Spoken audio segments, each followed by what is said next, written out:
What's up everyone, my name is Mitch. Welcome to Made by Mitch, where I show you the things I make, what I learned making them. In this video, I'm gonna do a tool review of the Dewalt table saw DW745. It's the saw I've been using for over a year now. I'm gonna show you my thoughts on it, pros and cons, and if it is a tool or a saw that you should consider buying or not. Let's check it out.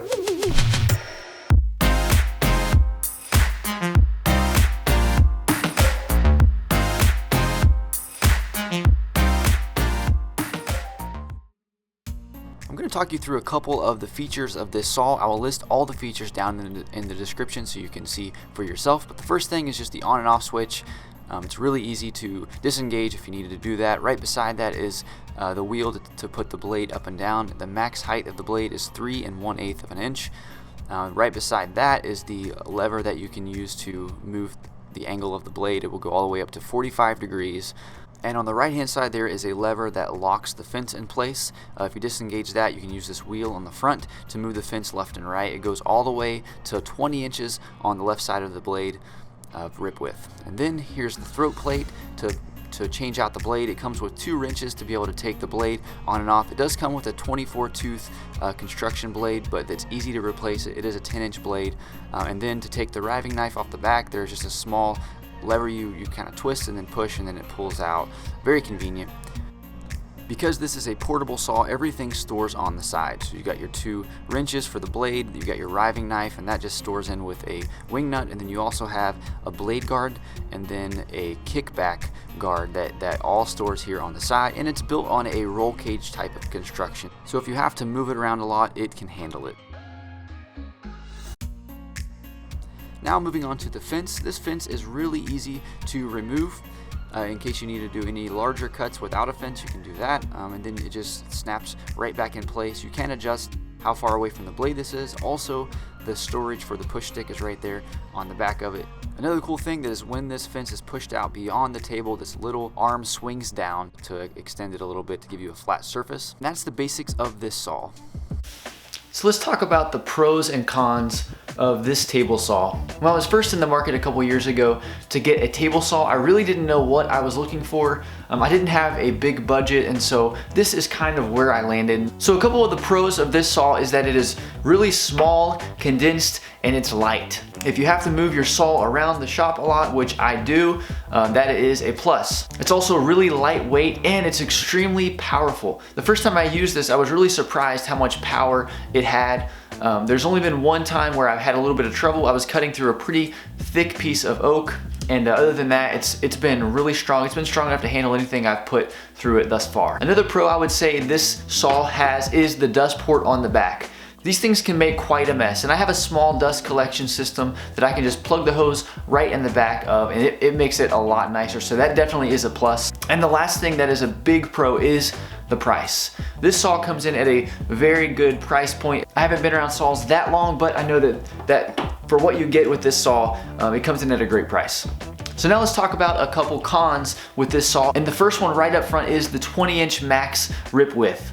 I wish I had a few more inches when it comes to ripping a sheet of plywood. Now I do have a rip cut by Craig, which has a 24-inch, so I can rip a sheet of plywood in half. This one only has a rip width of 20 inches, which kind of is a downfall to this saw. Actually, if it's one thing that I would say is the worst thing about the saw, it is the 20-inch rip width. So there's that. This is not really practical to put full sheets of plywood through this anyways, so for your normal small scale type stuff, 20 inches is fine, but it would be nice to have an extra 4 inches just to do a little bit more with it. I've run into some problems with it. Another con would be the small tabletop.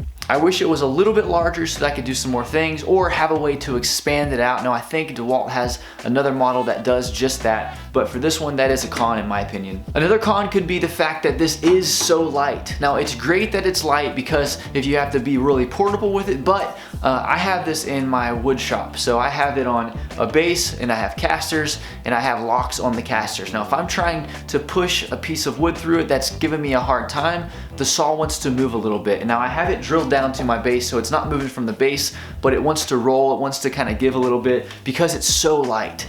This is a contractor saw. It's not made to be heavy and to be beefy and to be really fine. I understand that, but if it was a little bit heavier, it could be a little better. That's just a con in my opinion.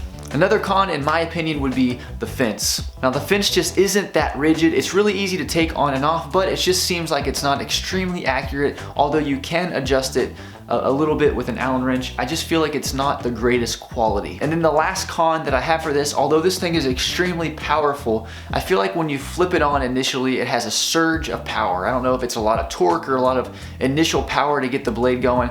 It's actually flipped a breaker in my shop a couple times. Now it doesn't typically happen on a normal basis with anything else, so I think it's something with this saw. Again, just my observation about that, but now there's no sponsorship or affiliation with this company at all. I'm simply just giving you my input on this saw. When I was looking for a table saw, I couldn't find a good review out there about any saw, so I wanted to give you at least a good review about this one. So if you're making a decision on a saw, then you would have a good resource. So the big question, would I recommend this saw? And my answer is yes and no. I think for a first saw, this is a great saw to learn on, or if you're a contractor and you need to travel with it and you need the portability, this is a very, very good saw. However, if you're wanting to do more woodworking or fine type of stuff where you need accuracy and you need rigidity and you need to do some hardwoods, I would not recommend this saw. I don't know that it has the beefiness that you need for that type of thing.